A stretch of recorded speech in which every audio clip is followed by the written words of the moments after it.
Hi every one, இன்றைக்கி மீன் குழம்பு recipe பார்க்கலாமா?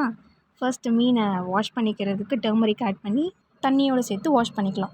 நெக்ஸ்ட்டு டொமேட்டோஸ் அண்ட் ஆனியன், சின்ன வெங்காயம் அண்ட் பெரிய வெங்காயம் இது ரெண்டுமே எடுத்துக்கலாம். அப்புறம் பூண்டும் எடுத்துக்கலாம் கொஞ்சம். அதுக்கப்புறம் நம்ம புளியை கரைச்சி வச்சது அதையும் எடுத்துக்கலாம். லாஸ்ட்டாக கார்னிஷிங்க்கு கொத்தமல்லி இது எல்லாத்தையும் சேர்த்து தான் நம்ம இன்றைக்கி மீன் குழம்பு வைக்க போகிறோம். கடாயில் ஆயில் ஆட் பண்ணிக்கலாம். கொஞ்சம் அதிகமாக ஆட் பண்ணிக்கலாம் ஃபிஷ்ஷுன்றதுனால, மீன் குழம்பு அப்படி வைக்கிறதுனால. நெக்ஸ்ட்டு என்னது வெந்தயம் நினைக்கிறேன். அதுக்கப்புறம் நினைக்கிறேன் இல்லை வெந்தயம் தான்.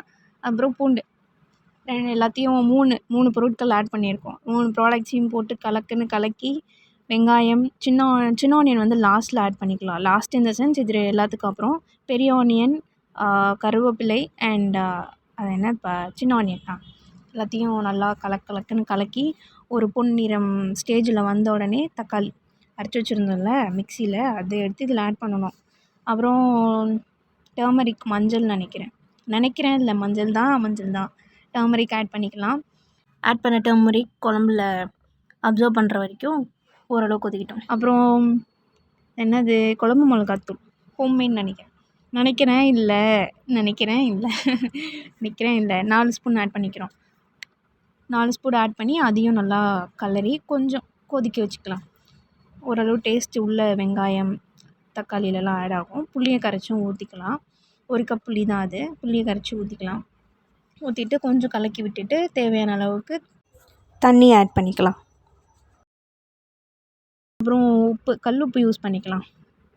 போட்டு கொஞ்சம் நேரம் மூடி வச்சுட்டு கொதி வர ஸ்டேஜில் எல்லா மீனையும் இறக்கி உள்ளே போடுவோம். பஜக்குன்னு போட்டுட்டு ஒரு பொங்கு வரும். பொங்குனா என்ன கொதிக்கிறது. என்னோடய ஸ்பீக்கிங் ஸ்கில்ஸ்லாம் இப்படி தான் இருக்கும், அட்ஜஸ்ட் பண்ணிக்கோங்க. அப்புறம் கிளறி விட்டுக்கிறாங்க. ஆக்சுவலாக இது அம்மா எடுத்தது. நம்ம இப்போ வாய்ஸ் ஓவர் கொடுத்துட்ருக்கறதுனால கொஞ்சம் உளருது. கார்னிஷிங்க்கு கொத்தமல்லி போட்டிருக்காங்க. கிளறிப்போம். கொதி வருது. மீன் போட்டுட்டு கொதி வருது. பார்த்தீங்களா, பபுள்ஸ் எல்லாம் டபக்குன்னு வெடிக்குது. ஃபஸ்ட்டு கொத்தமல்லி போட்டது உள்ளே கொஞ்சம் அப்சர்வ் பண்ணிக்கிறதுக்காக அதோடய டேஸ்ட்டு. இப்போ கொத்தமல்லி போடுறது லாஸ்ட்டாக. அவ்வளோதான், மீன் குழம்பு ரெடி. பார்த்தீங்களா, தளன்னு ரெடி ஆகியிருக்கு மீன் குழம்பு. அப்படியே புட்டு அல்வாவா இல்லை ஏதோ ஒரு மாதிரி வரும் மீன். ஓகே, சர்வ் பண்ணிக்கலாம் பிளேட்டிங்கில். இன்றைக்கான மீன் குழம்பு இதான். பாய்.